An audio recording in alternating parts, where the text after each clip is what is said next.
আসসালামু আলাইকুম আরহামতুল্লাহ।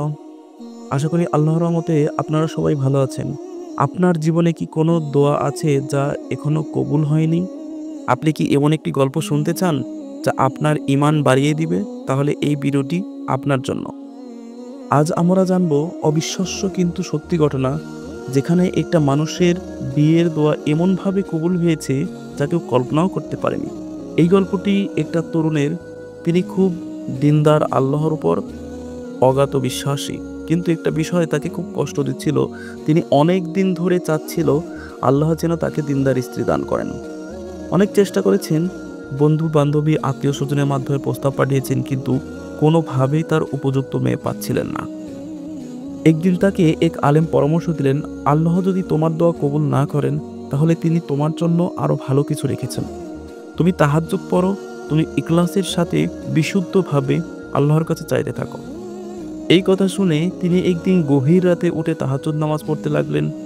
চোখের পানি ফেলতে ফেলতে তিনি দোয়া করলেন, হে আল্লাহ, আপনি যদি আমার জন্য কোনো নেককার জীবনসঙ্গী নির্ধারণ করে থাকেন, আমাকে তার সঙ্গে মিলিয়ে দেন। আর যদি আমার জন্য অপেক্ষা করা ভালো হয় তাহলে আমাকে ধৈর্য দান করুন। তখন তার মনে হলো তিনি যেন আল্লাহর রহমত অনুভব করছেন। এরপর একদিন এক মসজিদের ইমাম তার বাবাকে বললেন, আপনার ছেলের জন্য একটা ভালো মেয়ের সন্ধান পেয়েছি। তিনি দিনদার, পরহেজগার এবং পরিবারও খুব ভালো। ছেলের বাবা রাজি হয়ে গেলেন, মেয়ের বাড়ি রাজি হয়ে যায়। যখন ছেলেটি মেয়েটির সাথে প্রথম দেখা করলেন তখন তার মনে হলো এটাই তার জন্য আল্লাহর নির্ধারিত জীবনসঙ্গী। অবাক করা ব্যাপার হলো, ওই মেয়েটিও একই দোয়া করছিল। দুজনেই দোয়া করছিলেন আল্লাহ যেন তাদের দিনদার জীবনসঙ্গী দান করেন। সত্যি, আল্লাহ যখন কোনো কিছু নির্ধারণ করেন তখন তিনি আশ্চর্যজনকভাবে আমাদের দোয়া কবুল করেন। দিনী ভাই ও বোনেরা, এই ঘটনা আমাদের শেখায় আল্লাহ তাআলা আমাদের কোনো দোয়া ব্যর্থ হতে দেন না। যদি তিনি এখনই না দেন তাহলে তিনি আমাদের জন্য আরও ভালো কিছু রেখেছেন। তাহাজ্জুদ করুন, বিশুদ্ধ অন্তরে দোয়া করুন এবং আল্লাহর উপর বিশ্বাস ভরসা রাখুন।